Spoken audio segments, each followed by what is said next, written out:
Damn. This guy wanted to see if he could chug sparkling water without burping. Oh my gosh. What do I do? Mom, why'd you have to take me to Supercuts? This haircut looks horrible.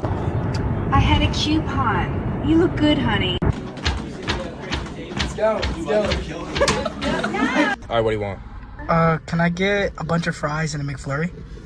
Can I touch a bunch of guys who are furries? Oh, shit! Very long day at work. You should go to bed. Just found a squirrel on the side of the road that they thought could use some help.